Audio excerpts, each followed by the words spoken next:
এই 93% মুসলিম দেশে আল্লাহর কোরআনের আইন দিয়ে বিচার ফয়সালা হচ্ছে না, ঠিক কিনা বলেন? কিয়ামতের দিনের জন্য জবাব দেওয়া লাগবে কি লাগবে না? সুতরাং বাংলাদেশের জাজ court, high court, supreme court, secretariat, parliament সবকিছু আল্লাহর এই কোরআন দিয়ে পরিচালিত হোক, এটা কি আপনারা চান? কারা কারা চান দুহাত তুলে আল্লাহকে দেখান।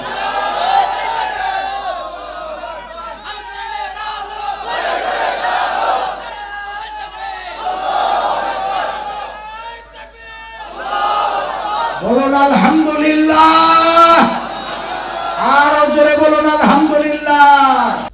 বলতেছিলাম যে আপনাদের মর্যাদায় যে আপনারা তালিবুল ইলম, আপনাদের মর্যাদা দিয়েছেন কে? আল্লাহ তাআলা। সুবহানাল্লাহ বলেন। আপনারা যখন বাড়ির থেকে এসেছেন এই মাহফিলের নিয়ত করে, তখন আপনাদের সম্মানার্থে আল্লাহর রহমতের ফেরেশতারা, আল্লাহ তাআলার রহমতের ফেরেশতারা তারা রাস্তায় পাখা বিছিয়ে দিয়েছে, ডানা। ফেরেশতাদের কি আছে? কথা বলতে হবে। ফেরেশতাদের কি আছে? ডানা আছে, নূরের পাখা আছে। সেই পাখা বিছিয়ে দিয়েছে আপনাদের সম্মানার্থে। এটা আমার কথা না, আল্লাহ রাসূল সাল্লাল্লাহু আলাইহি ওয়াসাল্লাম বলেছেন। আল্লাহর নবী বলেন, ইন্নাল মালাইকাতা লা তাদাওয়াজ নিহাতা রিদান লিতালিবিল ইলম। আল্লাহর নবী বলেন, আল্লাহ তাআলার কোন বান্দা, কোন বান্দি যখন ঘর থেকে, বাড়ি থেকে বের হয়, কোন কোরআনে কারীমের মাহফিল দর্শের উদ্দেশ্য নিয়ে যখন বের হয়, আল্লাহ রাব্বুল আলামিন তার রহমতের ফেরেশতাদেরকে বলেন, ও আমার রহমতের ফেরেশতারা, তোমরা তোমাদের পাখাগুলি, ডানাগুলি রাস্তার উপরে বিছিয়ে দাও। তোমাদের পাখার উপর দিয়া হেঁটে হেঁটে আমার আদরের বান্দা বান্দিরা কোরআনে কারীমের মাহফিলে যাবে। জোরে বলেন সুবহানাল্লাহ। ফেরেশতাদের নূরের পাখার উপর দিয়া হেঁটে হেঁটে আপনারা কোরআনের মাহফিলে এসেছেন, এজন্য আপনারা খুশি না বেজার? অল্প না বেশি? বলেন আলহামদুলিল্লাহ। মানুষের তৈরি করা মতবাদ দিয়ে পৃথিবীতে শান্তি হয় নাই। এই পৃথিবীর মানুষকে যদি শান্তি দিতে হয়, তাহলে আসতে হবে কোরআনের কাছে। আর দুই একজনে কয় যে হয় ঠিক আছে, আর বাকিরা কি কয়? হরিচরণের কাছে যাবেন? কার কাছে আসতে হবে? আরো জোরে বলেন, কার কাছে আসতে হবে? কোরআনের কাছে আসতে হবে। কোরআন ভিত্তিক সিলেবাস তৈরি হোক, এটা কি আপনারা চান? আমি এখন প্রত্যেকটা মাহফিলে আমি এই আহ্বান জানাচ্ছি। এই বিগত সরকার নমরুদি বেগম, সে এই 15.5 বছর যাবৎ চেষ্টা করেছে ভারতের সেই ব্রাহ্মণ্যবাদী, ভারতীয় পচা দুর্গন্ধযুক্ত সেই হিন্দুদের দেয়া সেই সমস্ত হাবিজাবি, এগুলো আমাদের দেশে মুসলমান বাচ্চাদেরকে শিখানোর জন্য সিলেবাসের ভিতরে এগুলো ঢুকাইয়া দিয়েছিল, ঠিক কিনা বলেন? মুররুদ হক, সত্য কথা হলো তিতা। তিতা খারাপ, মানে মুখে জিহ্বা তিতা লাগলেও তিতা শরীরের জন্য কি ভালো, উপকারী।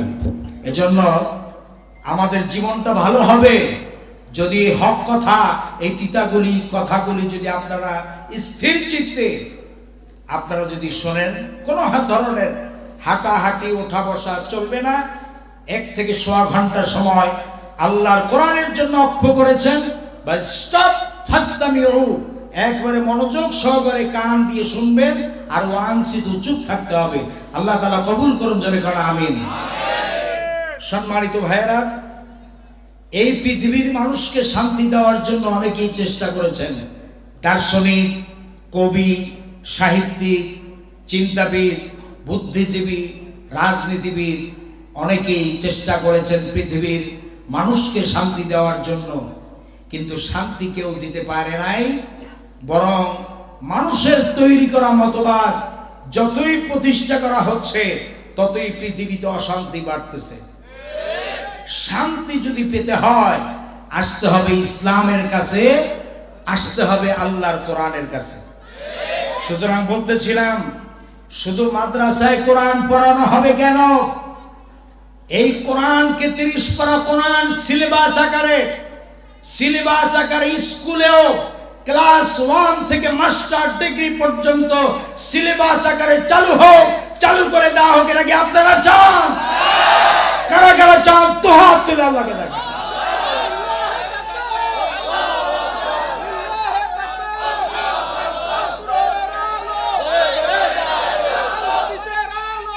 বলেন আলহামদুলিল্লাহ। এখন যে সরকার আছে এবং আগামীতে যে সরকার আসবে তাদেরকে ভালো করে এই কথা শিখাইতে হবে, বুঝাইতে হবে, কানের মধ্যে ঢুকাই দিতে হবে। কোন মুসলিম বাচ্চারা কোরআন ছাড়া 1 নম্বর সিলেবাসে প্রত্যেকটা ক্লাসের ফার্স্ট সাবজেক্ট, প্রথম সাবজেক্ট হবে কোরআন। যেমন কি হবে? কোরআন। তদানীন্তন আরব সমাজ, যেই সমাজে চুরি ডাকাতি জেনা ব্যভিচার হত্যা ধর্ষণে লিপ্ত ছিল গোটা সমাজ, এক কথা মানুষ সদাচরণ, সত্য কথা বলা, পরের উপকার করা ইত্যাদি সম্পর্কে তাদের কোনো জ্ঞান ছিল না। এরকম একটা অসভ্য এবং বর্বর জাতি যারা দেশ চালাচ্ছিল, সমাজ চালাচ্ছিল, এই অসভ্য জাতিটাকে বিশ্বনবী মুহাম্মদুর রাসূলুল্লাহ সাল্লাল্লাহু আলাইহি ওয়াসাল্লাম তিনি কি স্বর্ণের জাতিতে পরিণত করতে পেরেছিলেন? এখানের বাইরে কোনো জবাবই দেয় না। আল্লাহর রাসূল এই জাহেলি সমাজের লোকগুলাকে ভালো বানাইতে পারেন নাই? কি সন্দেহ আছে নাকি? ভালো বানাইতে পেরেছিলেন? কোন সেই জাদুর জীবন কাঠি, কোন সেই পরশ পাথর যার সংস্পর্শে এসে গোটা জাতি স্বর্ণের জাতিতে পরিণত হয়ে গেলেন? সেই জিনিসের নাম কি? আরো আস্তে কর, আরো জোরে বলুন। সেই মহাপবিত্র আল কোরআন আমাদের মাঝে এখনো আছে না নাই? কোথায় আছে? এখন আর কথা কেন? কোথায় আছে? তাকের উপরে। এই যে আমার এক ভাই উচিত কথা বলছে। কে বলছে? হাত জাগান তো। যে মাশাআল্লাহ, এই ভাইটার জন্য দোয়া করবেন। একবারে আমার মনের কথাটা বলছে। সেজন্য জান্নাতুল ফেরদাউসের মেহমান হয়ে যান। বলেন আমিন। তাকের উপরে আছে। কোথায়? ওই তাকের উপর থেকে আপনারা নামান একটা বিশেষ সময়। সে সময়টা হলো কারো বাড়িতে লোক মারা গেল, ঠিক না? তখন তাড়াতাড়ি করে তাকের উপর থেকে নামায় ঝেড়ে ঝুড়ে মরা লাশের পাশে নিয়ে বসেন কোরআন শরীফ ঝুলে ঝুলে পড়ে শোনানোর জন্য। আপনারা বলুন তো, কোরআন শরীফ নাজিল হয়েছে কি মরা মানুষের জন্য, মরা লাশের জন্য, না জিন্দা মানুষের জন্য? আল্লাহ রাব্বুল আলামিন সূরা ইয়াসিনে সুস্পষ্ট করে বলেছেন, লিয়ুনজিরা মান কানা হাইয়ান। হে নবী, আমি কোরআনে কারীম মরা মানুষের জন্য, মরা লাশের জন্য আমি কোরআন নাজিল করি নাই। আল্লাহ তাআলা কোরআন নাজিল করছেন কার জন্য? হাইয়ান। হাইয়ান শব্দের অর্থ কি? আলেম এখানে যারা আছেন, আমার পাশে তো একজন মস্ত বড় বাংলাদেশের শ্রেষ্ঠ আলেম বসা আছে, তিনি তো বলেছেন, আমি শুনেছি। কিন্তু আপনারা বলেন তো হাইয়ান শব্দের অর্থ কি? হ্যাঁ, জীবিত। আল্লাহ তাআলা মরা লাশের জন্য কোরআন নাজিল করছেন না জীবিত মানুষের জন্য? আর আমরা ব্যবহার করি কার জন্য? মরা লাশের জন্য। আল্লাহ তাআলা এবারে এখন বুরুজের বাড়ি দিবেন আমাদের ফেরেশতাদের মাধ্যমে, না সুমা খাইবে ফেরেশতারা? কি করবে? বাড়ি যা দেওয়ার আল্লাহ তাআলা ফেরেশতাদের মাধ্যমে দিবেন। মৃত্যু যখন শুরু হবে ওই সময় থেকে ইয়াদরিবুনা উজুহাহুম ওয়া আদবারহুম, অর্থাৎ ফেরেশতারা পিটাবে কি ইয়াদরিবুনা উজুহাম, চেহারার উপরে, ওয়া আদবারহুম, আর পিঠের উপরে, মৃত্যুর সময় থেকে।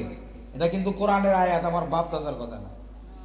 আপনি কোরআন মরা লাশের শুনাবেন, পিটানি খাওয়া লাগবে মৃত্যুর সময় থেকেই। মৃত্যু হওয়ার আগে থেকে পিটানি শুরু হবে। উজুহাম, চেহারার উপরে পিটাবে ফেরেশতারা, ওয়া আদবারহুম, আর পিঠের উপরে পিটাবে। নাউযুবিল্লাহ। এজন্য মরা লাশের জন্য কোরআন নাজিল হয় নাই। কোরআনে কারীম আফসোস করে বলে, ये ताक में सजाया जाता हो, ये आँखों से लगाया जाता हो, ये ताबीज बनाया जाता हो, ये दूह दूह के पिलाया जाता हो। কোরআনে কারীম আফসোস করে বলে যে আমাকে তোমরা তাকের উপরে সাজিয়ে রাখো কেন? তাকের উপরে সাজিয়ে রাখার জন্য আমি কোরআন নাজিল হই নাই। কোরআনে কারীম আফসোস করে বলে, আমাকে চোখে লাগাও, মুখে লাগাও, আর সুমা খাও, এই জন্য কোরআন নাজিল হয় নাই। কোরআনে কারীম আফসোস করে বলে যে আমাকে দিয়ে তোমরা তাবিজ লাখো আর তাবিজের ব্যবসা করো। তাবিজের ব্যবসা করার জন্য কোরআন আসে নাই। কোরআনে কারীম আফসোস করে বলে যে আমাকে লিখে লিখে তোমরা গ্লাসের মধ্যে ভিজায় রাখো, সকালবেলা উঠে কোরআন ভিজানো পানি ডক ডক ডক ডক করে গিলে গিলে খাও, এই জন্য কোরআন আসে নাই।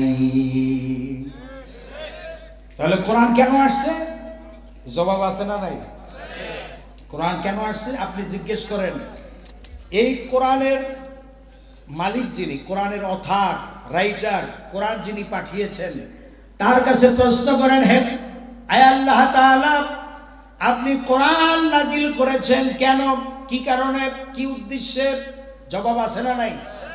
আল্লাহ তাআলা জবাবে বলছেন, ইন্না আনজালনা ইলাইকাল কিতাবা বিল হক লিতাহকুমা বাইনান নাস বিমা আরাকাল্লাহ। আল্লাহ রাব্বুল আলামিন বলেন, এই কোরআন আমি নাজিল করেছি এই কারণে, এই কোরআন দিয়া তোমরা মানুষের মাঝে বিচার ফয়সালা করবে, বিচার ফয়সালা করবে, এই জন্য আমি কোরআন নাজিল করেছি। এই মহাসত্য আল কোরআন। বাইনান নাস, নাস মানে কি? মানুষ। আল্লে তাহকুমা, তাহকুমা শব্দের অর্থ হচ্ছে বিচার ফয়সালা করা, বিচার ফয়সালা করা। আল্লাহ তাআলা বলছেন যে এই কোরআন আমি নাজিল করেছি এই কারণে যে এই কোরআন দিয়া তোমরা মানুষের মাঝে বিচার ফয়সালা করবে। এখন আপনাদের কাছে আমার প্রশ্ন যে বাংলাদেশে কত পার্সেন্ট মুসলিম? 93%। কত পার্সেন্ট? আরে ভাই জবাবটা একটু জোরে দেন না, কত পার্সেন্ট? এই 93% মুসলিম দেশে, বাংলাদেশে কোরআন দিয়ে কি বিচার ফয়সালা হয়? বাংলাদেশের 10 কোটি কি কোরআন আছে? এত আস্তে কইলে তো হবে না ভাই, পিছনে যারা আছে একটু জোরে জবাবটা দেওয়ার চেষ্টা করেন। বাংলাদেশের 10 কোটি কি কোরআনের আইন দিয়ে বিচার ফয়সালা হয়? হাইকোর্টে কি কোরআনের আইন আছে? সুপ্রিম কোর্টে আছে? পার্লামেন্টে আছে? সেক্রেটারিয়েটে আছে? বঙ্গভবনে কোরআন আছে? গণভবনে কোরআন আছে? নাই। অথচ 93% মুসলমান এই দেশে, এরা দাড়ি রাখে, টুপি মাথায় দেয়, জুব্বাও পড়ে, হজও করে, মাঝে মধ্যে উমরায়ও যায়, আর মাঝে মধ্যে চেল্লা দিয়ে আকাশের দিকে তাকায়, কয় যে কোরআন এই তো ওহী মনে হয় আসবে, এরকম একটা ভাব দেখায়, আর মনে করে জান্নাত আর যাইবে কই, জান্নাত পেয়ে গেছি। আপনারা বলেন আল্লাহ তাআলা যেই উদ্দেশ্য নিয়ে কোরআন নাজিল করেছেন, লিতাহকুমা বাইনান নাস, মানুষের মাঝে এই কোরআনের আইন দিয়া বিচার ফয়সালা করতে হবে, এই কথাটা কার? এই 93% মুসলিম দেশে আল্লাহর কোরআনের আইন দিয়ে বিচার ফয়সালা হচ্ছে না, ঠিক কিনা বলেন? কিয়ামতের দিনের জন্য জবাব দেওয়া লাগবে কি লাগবে না? সুতরাং বাংলাদেশের জাসকোট, high court, supreme court, secretariat, parliament সব কিছু আল্লাহর এই কোরআন দিয়া পরিচালিত হোক, এটা কি আপনারা চান? কারা কারা চান দুহাত তুলে আল্লাহকে দেখান।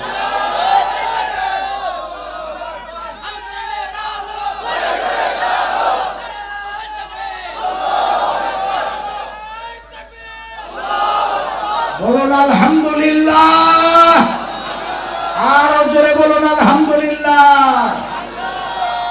সম্মানিত ভাই সব, আসুন, আমাদের সময় ক্রমান্বয়ে শেষের দিকে যাচ্ছে। আসুন আমরা কোরআনে কারীম থেকে আলোচনা শুনতে চাই। আল্লাহর কোরআন থেকে আলোচনা শুনতে রাজি আছেন? সকলে পড়ুন আমার সাথে, আউযু বিল্লাহি মিনাশ শাইতানির রাজিম, বিসমিল্লাহির রাহমানির রাহিম। বিতাড়িত মরদুদ শয়তানের ওয়াসওয়াসা থেকে পানাহ চেয়ে নেই পরম করুণাময় আল্লাহ সুবহানাহু ওয়া তাআলার নামে শুরু করছি। সকলে আমার সাথে যারা পারেন তেলাওয়াত করুন।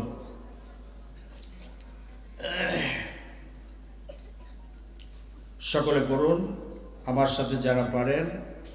আমরা সূরা আল বাকারার 258 নং আয়াতে কারিমা তেলাওয়াত করছি। আলাম তারা ইলাল্লাযী হাজ্জা ইব্রাহিমা ফি রাব্বিহি আন আতাহুল্লাহুল মুলক إذ قال إبراهيم ربي الذي يحيي ويميت قال ألا أحيي وأميت قال إبراهيم فإن الله يأتي بالشمس من المشرق فأت بها من المغرب فبهت الذي كفر الله لا يهدي القوم الظالمين صدق الله العظيم বলেন সকলে সাদাকাল্লাহুল আযীম। আল্লাহ তাআলা বলছেন, আলাম তারা, হে নবী আপনি কি দেখেন নাই, অর্থাৎ শোনেন নাই যে ইব্রাহিম আলাইহিস সালামের সাথে ঝগড়া হচ্ছিল রবের ব্যাপারে, রবকে নিয়ে, তার রবকে নিয়ে ঝগড়া হচ্ছিল। কার সাথে? নমরুদের সাথে। কার সাথে? নমরুদের সাথে ঝগড়া হচ্ছিল। কি বিষয়? আল্লাহকে নিয়ে, রবকে নিয়ে। কি ঝগড়া? যে ইব্রাহিম আলাইহিস সালাম তিনি বললেন, ইয ক্বালা ইব্রাহিম রাব্বিয়াল্লাযী ইউহয়ী ওয়া ইউমীত।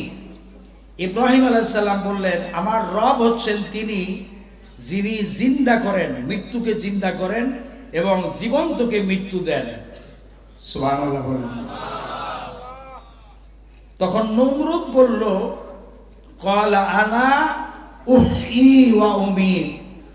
নমরুদ তার জবাবে বলল যে আমিও তো মানুষকে জীবন দেই আবার মৃত্যু দেই। বলেন নাউযুবিল্লাহ, আরো জোরে বলেন নাউযুবিল্লাহ। তো এখন ইব্রাহিম আলাইহিস সালাম জিজ্ঞেস করেছিলেন যে তুমি কিভাবে দাও, তুমি মৃত্যুকে জীবিত করো কিভাবে? তখন নমরুদ কি করলো, জেলখানা থেকে ফাঁসির আসামি একটা লোককে এনে বলল যে ছেড়ে দিলাম।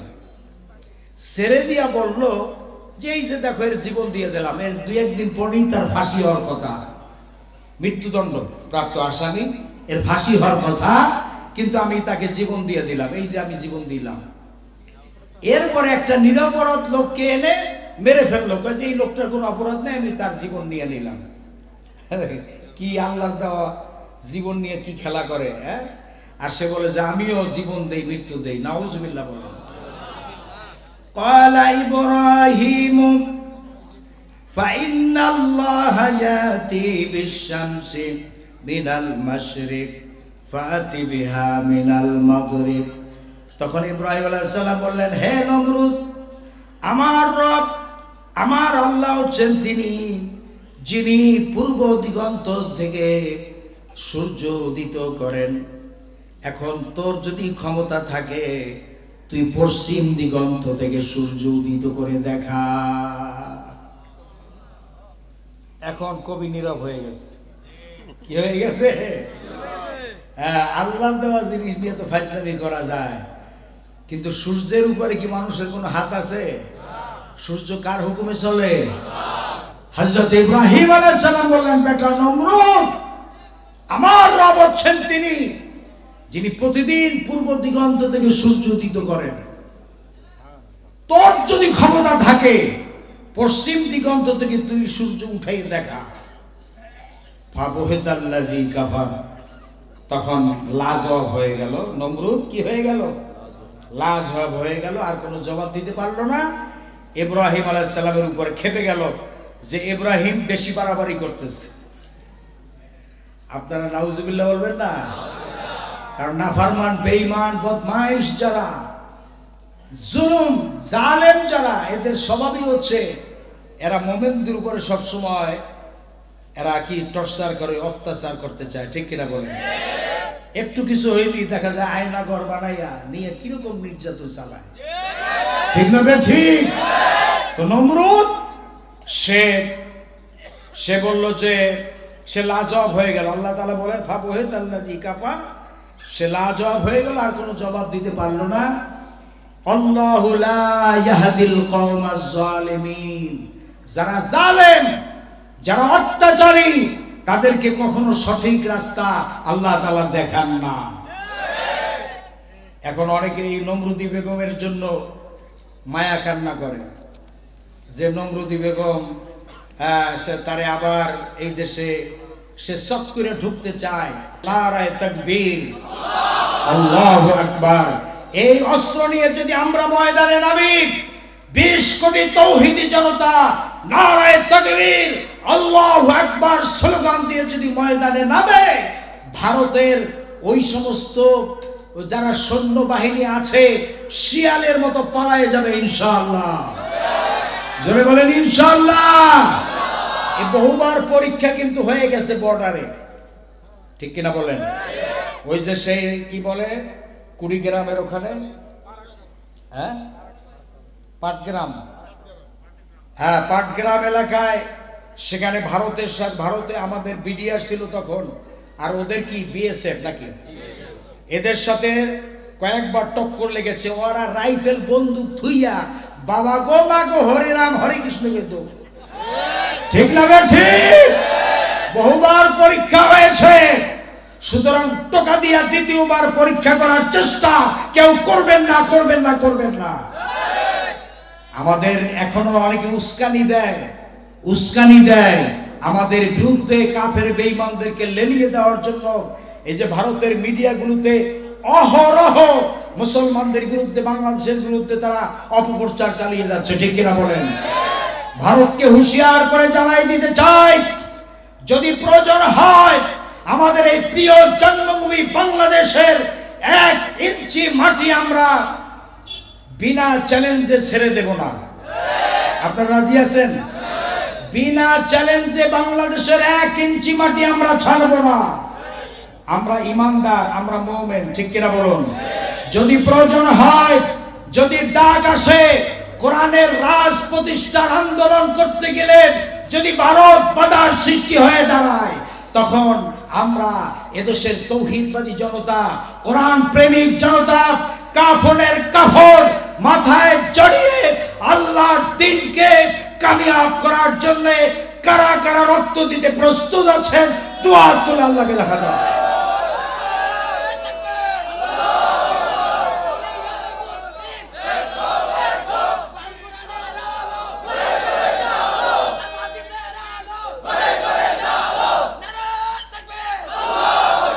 বলেন আলহামদুলিল্লাহ।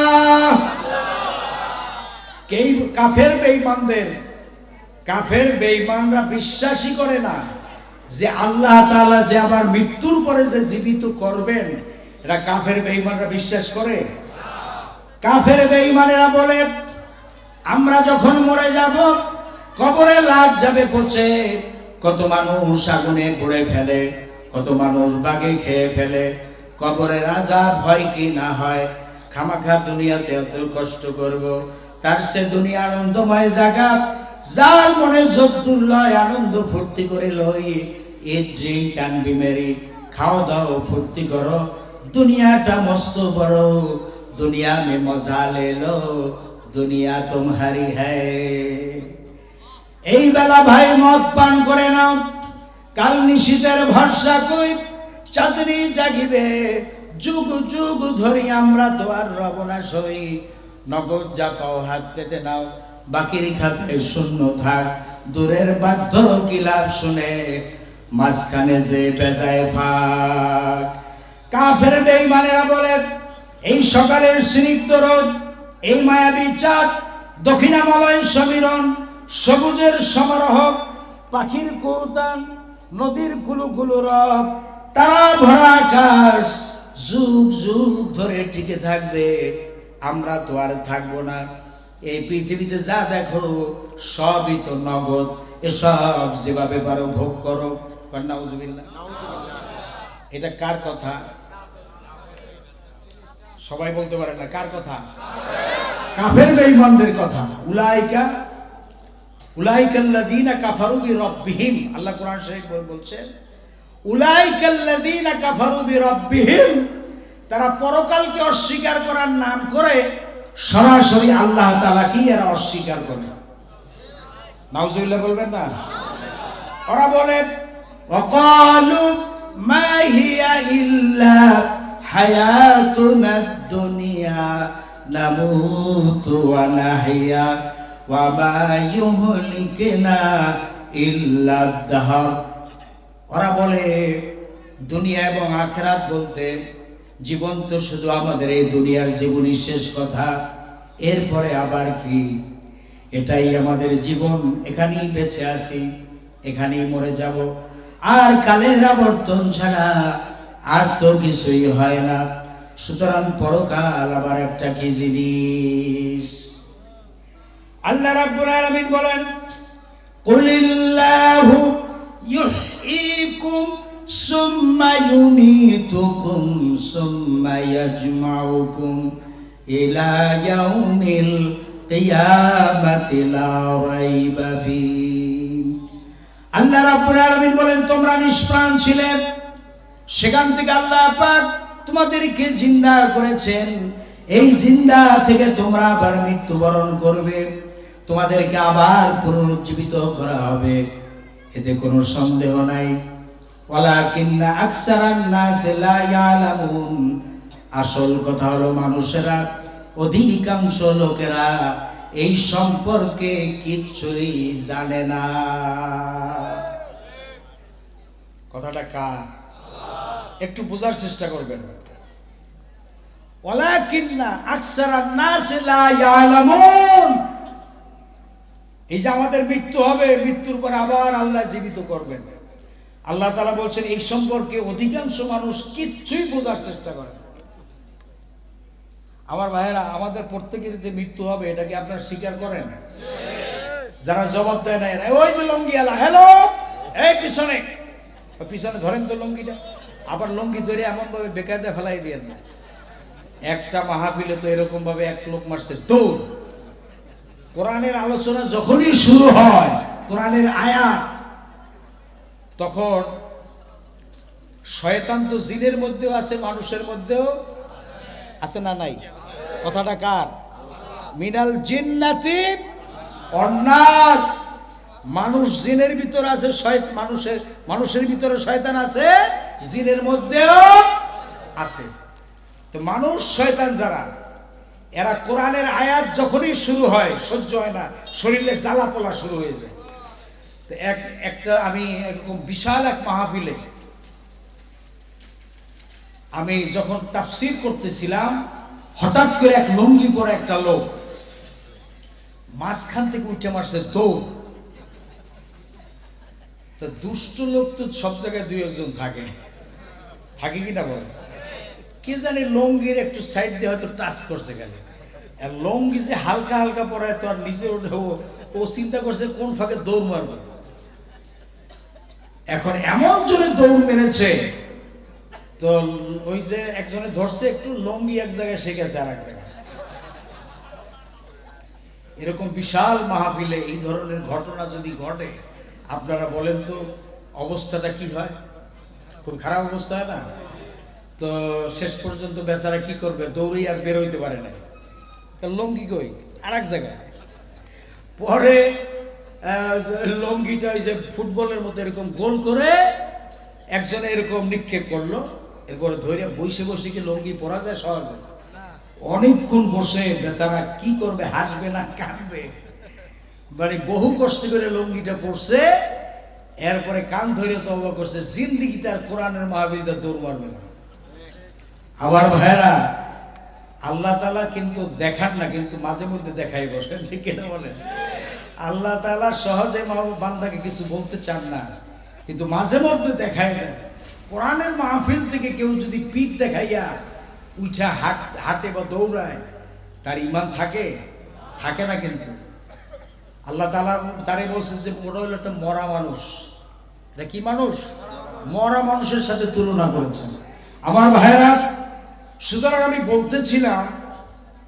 বলতেছিলাম যে ওয়ালাকিন আকসারান নাস লা ইয়ালামুন, অধিকাংশ মানুষেরা এ সম্পর্কে কিছু বোঝারই চেষ্টা করে না, জানে না, কিচ্ছুই জানে না।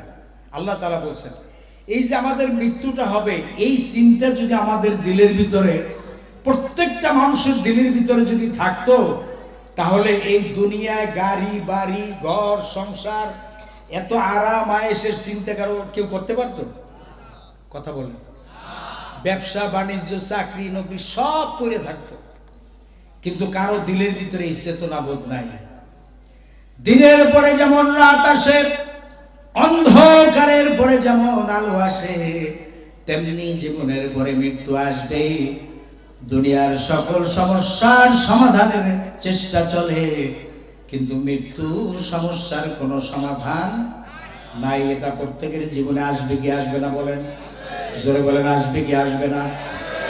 আমার ভাইয়েরা, আল্লাহ তাআলা বলেন, তাফসীরের মধ্যে এসেছে, আল্লাহ তাআলা বলেন, একজন নাফরমান বদমাইশ বেনামাজি বেপরদা শয়তান হারামখোরের যখন জান কবজ করার সময় যখন চলে আসবে, তখন ওই নাফরমান বান্দা দেখতে থাকে আজরাইল আলাইহিস সালামের মাথা আসমানে। কোথায়? কথা কাটা। মাথা কোথায়? পা জমিনে, পা এক হাত মাশরিকে আর এক হাত মাগরিবে।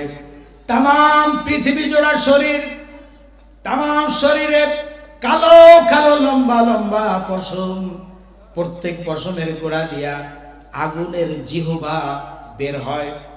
এই দৃশ্য যখন নাফরমান বান্দা দেখতে থাকে, ভয়ের চোটে থর থর করে কাঁপতে থাকে।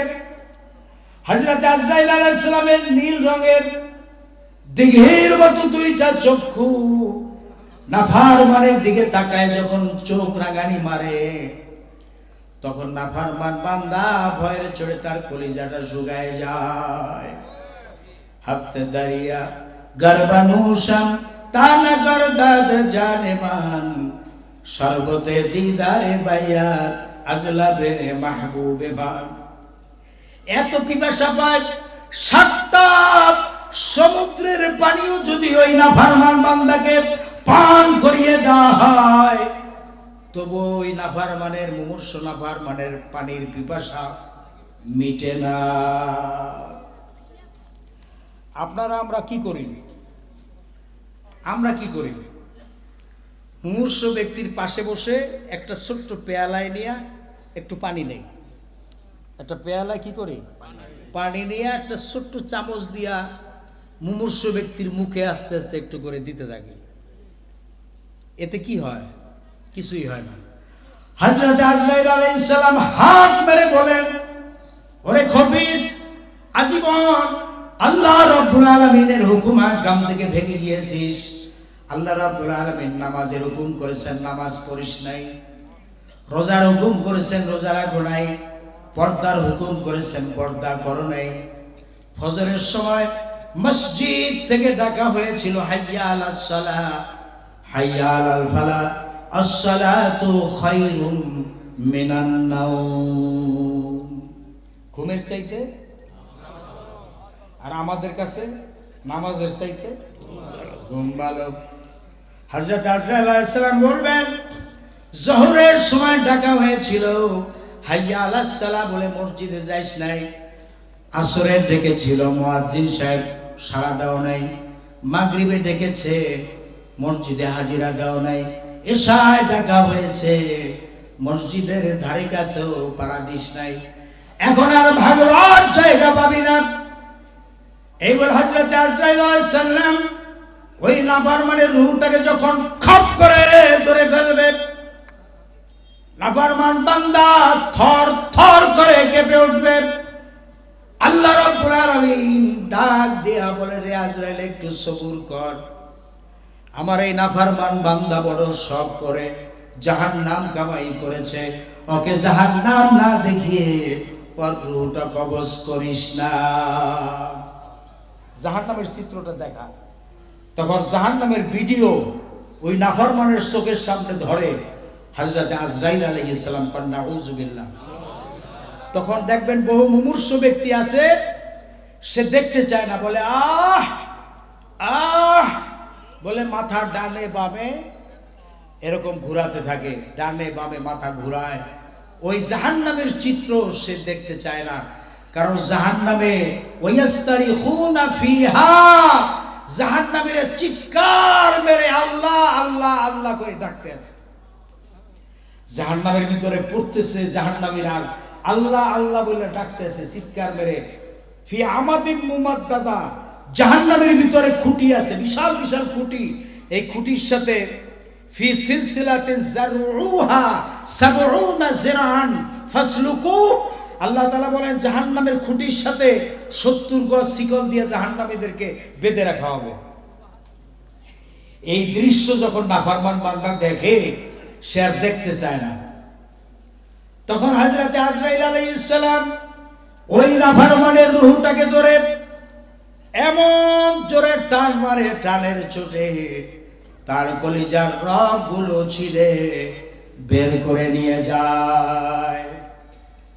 তখন নাফরমান বান্দা মৃত্যুর কষ্টে, মৃত্যু যন্ত্রণায় এমন সাকরাতুল মউত, এমন কষ্ট পায়, কষ্টের চোটে জিহ্বায়, নিজের জিহ্বায় নিজে কামড় মারে, কামড়ের চোটে জিহ্বা কেটে রক্তে মুখটা ভরে যায়। যারা লাশ গোসল করায়, লাশ যারা গোসল করায় তাদের কাছে জিজ্ঞেস করে দেখবেন, এরকম বহু লাশ আছে, বহু লাশ পায়, বহু লাশ যারা লাশ গোসল করায় তাদের কাছে জিজ্ঞেস করে দেখবেন, বহু লাশ এরকম পাওয়া যায় যাদের মুখের ভিতরে কি থাকে, জোরে বলেন, কি থাকে? রক্ত থাকে। গোসল করানোর সময় তুলা দিয়া ওই মুখের রক্তগুলো পরিষ্কার করা হয়। আমার ভাইরা, বহু লাশ আছে দেখবেন কষ্টের চোরে, মৃত্যু যন্ত্রণায় সাকরাতুল মউত, মৃত্যুর কষ্টে এমন জোরে কষ্ট পায়, কষ্টের চোরে পায়খানা করে দেয়, কষ্টের চোরে পেশাব করে দেয়। যারা লাশ গোসল করায় তাদের কাছে জিজ্ঞেস করে দেখবেন, বহু লাশ পাওয়া যায় পায়খানারত অবস্থা, পায়খানা করছে, ঠিক কিনা, পেশাব করছে, কাপড় চোপড় ভিজায় ফেলেছে, এরকম বহু লাশ পাওয়া যায়। ওই রকম সময় প্রত্যেকের জীবনে আসবে কি আসবে না? জোরে বলেন, আসবে কি? আসবে। তাহলে সোজা হয়ে যায়। মৃত্যু হয়ে মৃত্যুর পরে আলিফ যেমন সোজা, আর 15 মিনিট কথা বলবো।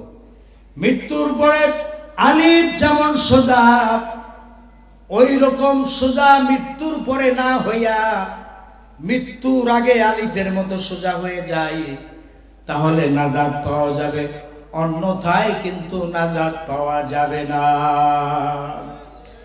কাফের বেঈমানেরা বলে, ওয়ায়াকুলুল ইনসানু আইযা মা মিতু লাসাউফা উখরাজু হাইয়া, সত্যি আমরা যখন মরে যাব তখন কি আমরা আবার পুনর্জীবিত হব?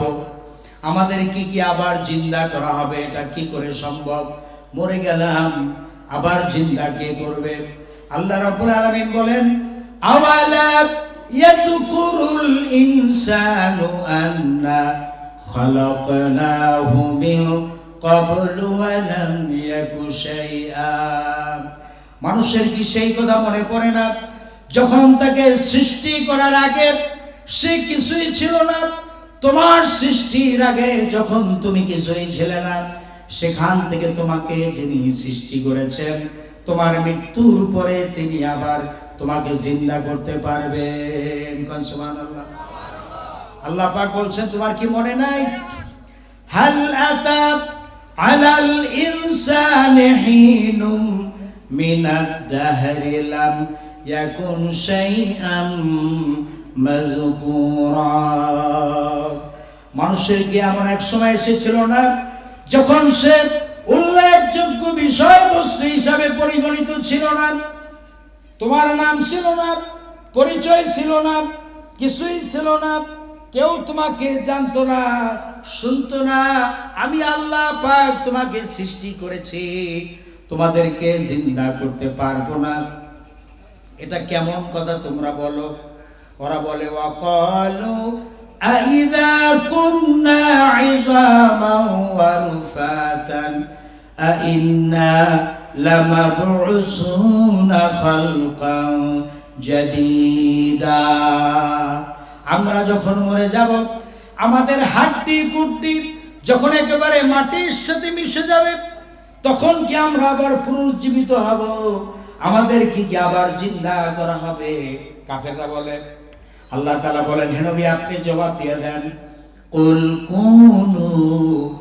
কে জবাব দিতে বলছেন? কি শুনে আল্লাহ?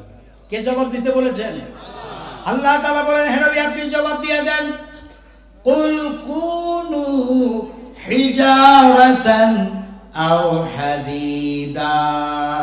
হে নবী আপনি বলে দেন, তোমরা যদি মরে গিয়া মাটির সাথে মিশে গিয়া যদি তোমরা পাথরও হয়ে যাও, আর যদি তোমরা লোহাও হয়ে যাও, তারপর আমি আল্লাহ রাব্বুল আলামিন তোমাদেরকে ওই পাথরের ভিতর থেকে, ওই লোহার ভিতর থেকে আমি আবার তোমাদেরকে জিন্দা করে উঠাবো। কান সুবহানাল্লাহ। এই ক্ষমতা রাখেন কে? হিন্দুরা তো লাশ পোড়াই ফেলা, ঠিক কিনা? মনে করে যে আর পাই কই। আল্লাহ তাআলা বলছে যে পোড়াই ফেলানোর পরে যে ছাই যে মাটির সাথে মিশবে, কিন্তু একটা জায়গায় কিন্তু পোড়াইতে পারে না। নাভি, নাভি পারে, ওইটা শেষ পর্যন্ত কিন্তু মাটির মধ্যে পুঁততে রাখে। আল্লাহ তাআলা বলেন, কুল কুনু হিজারাতান আও হাদিদা। হে নবী আপনি বলে দেন, তোমরা যদি মরে গিয়া মাটির সাথে মিশে গিয়া যদি পাথর হও, আর পাথর হয়ে যদি লোহাও হয়ে যাও, তারপর ওই পাথরের ভিতর থেকে, ওই লোহার ভিতর থেকে আমি তোমারে উঠাবো। এত আস্তে কইলেন? আরো জোরে বলে চিৎকার ভাই, ক্ষমতা রাখেন কে? হযরত নূহ আলাইহিস সালামের কয় ছেলে ছিল বলেন তো? কয় ছেলে? আর বেশি সময় নাই, 5-7 মিনিট আছে। কয় ছেলে? হাম, সাম, ইয়াফাস, কেনান। কয় ছেলে? 4 ছেলে। এই 4 ছেলের ভিতরে বড় ছেলে ছিল হাম। বড় ছেলের নাম কি ছিল? হযরত ঈসা আলাইহিস সালাম তার সাথী সঙ্গীদেরকে নিয়ে হেঁটে যাচ্ছেন। সাথী সঙ্গীদেরকে বলছেন, তোমরা কি জানো যে এই যে পাহাড়িয়া টিলা, এর ভিতরে কার কবর আছে? তখন না, কেনান না। তখন সাথীরা বলে যে না, আমরা জানি না। তখন হযরত ঈসা আলাইহিস সালাম বললেন, নূহ আলাইহিস সালামের যে বড় ছেলে হাম, তার কবর আছে এখানে। তো তোমরা কি হামকে দেখতে চাও? সাথীরা বলেন যে হ্যাঁ, এরকম যদি হাজার হাজার বছর আগের নূহ আলাইহিস সালামের ছেলে হাম, তাকে যদি পাইতাম, সামনে জিজ্ঞেস করতাম নূহ আলাইহিস সালামের জাহাজটা কয়তলা ছিল, জিজ্ঞেস করতাম। তখন হযরত ঈসা আলাইহিস সালাম বললেন, দাঁড়াও।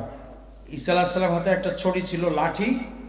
সেই লাঠি দিয়া তিনি উপরে আঘাত করলেন, বললেন, ইয়া হাম ইবনে নূহ, কুম বিইذনিল্লাহ, হে নূহের ছেলে হাম, তুমি আল্লাহর হুকুমে জিন্দা হয়ে যাও। এই কথা বলে তিনি পাহাড়িয়া টিলা একটা এরকম আঘাত করলেন, টাস করে ফেটে গেল। এরপরে দেখলেন যে হযরতে নূহ আলাইহিস সালামের ছেলে হাম কবরের ভিতর থেকে উঠে দাঁড়িয়ে দাড়ি খেলাল করতেছে, দাড়ির সাথে ধুলাবালু লাগানো খেলাল করতেছে। তখন হযরত ঈসা আলাইহিস সালাম অবাক হয়ে গেলেন, দেখতে পাচ্ছেন দাড়ি চুল পাকা। হযরত ঈসা আলাইহিস সালাম জানেন যে ইব্রাহিম আলাইহিস সালামের আগে কারো দাড়ি চুল পাকে নাই। তো জিজ্ঞেস করলেন যে ভাই হাম, আপনার দাড়ি চুল পাকছে কেমনে? তখন তিনি বললেন যে সাকরাতুল মউত, মৃত্যুর কষ্টে। আমার যখন মৃত্যু হয়েছে, মৃত্যুর কষ্ট সবার হবে।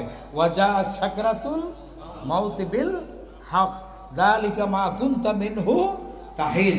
আল্লাহ তাআলা বলেন মৃত্যুর কষ্ট কম বেশি সবার হবে। যেই মৃত্যুর কষ্ট থেকে তোমরা পালিয়ে বেড়াতে, ওই মৃত্যু গিয়ে তোমাকে একদিন সবাই কি ধরবে। কথাটা কার? হাম ইবনে নূহ, নূহ আলাইহিস সালামের ছেলে হাম বলেন যে মৃত্যুর সময় যে কষ্ট হয়েছে, এই কষ্টের সঙ্গে আমার দাড়ি চুল পেকে গেছে। এরপরে অনেকগুলি প্রশ্ন করা হয়েছিল হাম ইবনে নূহের কাছে, যে জাহাজটা কয়তলা ছিল? তিনি বললেন 3 তলা ছিল। কত গজ লম্বা? তারপর অনেক কথাই প্রশ্ন করা হয়েছিল।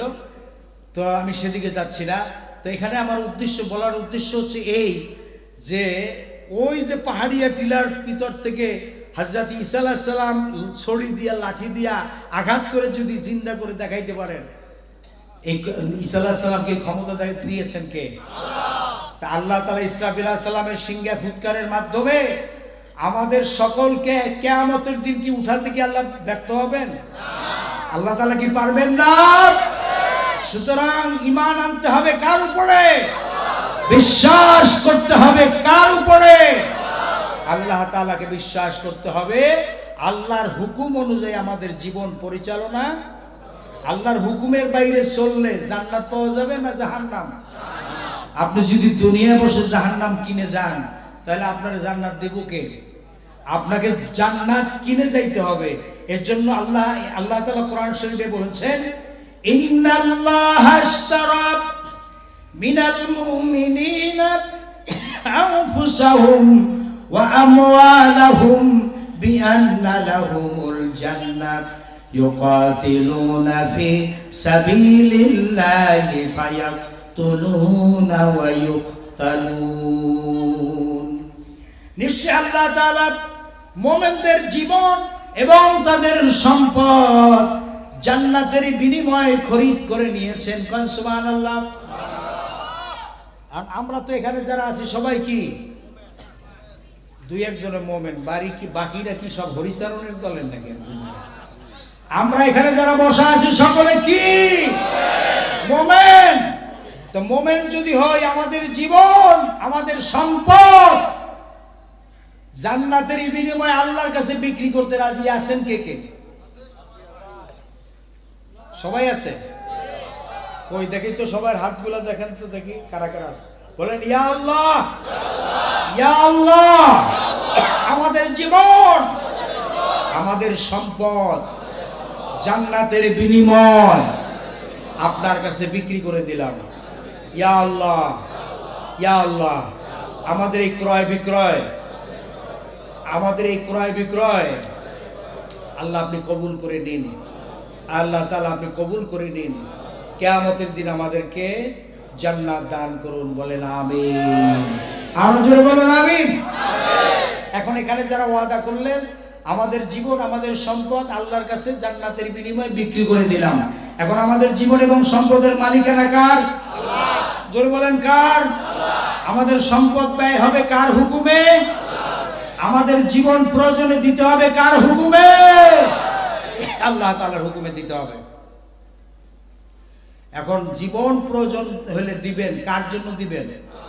আল্লাহর জন্য দিবেন, আল্লাহর হুকুমে দিবেন। কেন দিবেন? আল্লাহ তাআলা চান আন আকিমুদ্দিন। আল্লাহ তাআলা বলছেন আমার এই জমিনে আমার দ্বীন কায়েম করতে হবে। আকিমুস সালাত যেমন ফরজ, আকিমুদ্দিন কি? যারা জবাব দেন এদের কাছে নফল। জোরে বলেন আকিমুস সালাত যেমন ফরজ, আকিমুদ্দিন সব ফরজের বড় ফরজ। কথাটা কি কানের মধ্যে ঢুকছে আমাদের? বেজার হয়েছেন নাকি? নামাজ পড়া যেমন ফরজ, আল্লাহর জমিনে আল্লাহর দ্বীন প্রতিষ্ঠা করা কি? কোরআনের আইন আল্লাহর জমিনে বাস্তবায়ন করা কি? ইনিল হুকমু ইল্লা লিল্লাহ, the decision is only for Allah. Decision হবে কার? ডিসিশন হবে কার? আলা লাহুল খালকু ওয়াল আমর। সৃষ্টি যার, সৃষ্টি যার। This is the creation and the command. This is the creation and the command. Command হবে কার? আল্লাহ তাআলা। কিন্তু আল্লাহ তাআলার কমান্ড অনুযায়ী চলে? বাংলাদেশে কি আল্লাহর আইন চলে না ব্রিটিশের পচাবস্তার আইন? বাংলাদেশের পার্লামেন্টে নতুন যে সংবিধান তৈরি হবে, কোরআনের সংবিধান তৈরি করতে হবে। দুই একজনকে হয় যে বাকিরা চায় এখনো কুপুরি সংবিধান। মানুষের তৈরি করা সংবিধান চলুক, এটাকে আপনারা চান? বাংলাদেশের পার্লামেন্টে কোরআন ভিত্তিক সংবিধান তৈরি হোক, এটাকে আপনারা চান? চাইলে খালি মুখে মুখে চাইলে হবে না। শহীদ আবু সাইদ, আবু সাইদ তো নাকি বাড়ি কোথায়?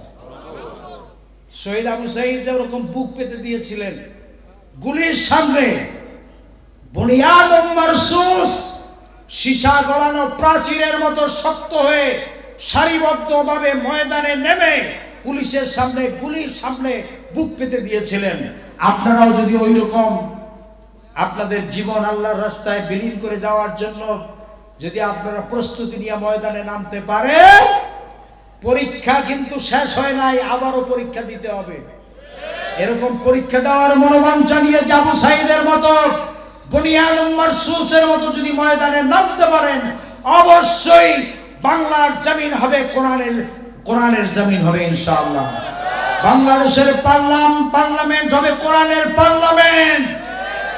বাংলাদেশের জজ court, high court, supreme court, secretariat, parliament সবকিছু আল্লাহর কোরআন দিয়া পরিচালিত হবে ইনশাআল্লাহ। আল্লাহ তাআলা আমাদের জীবদ্দশায় চোখে থেকে কবরে যাওয়ার তৌফিক দান করুন, জোরে কোন আমিন।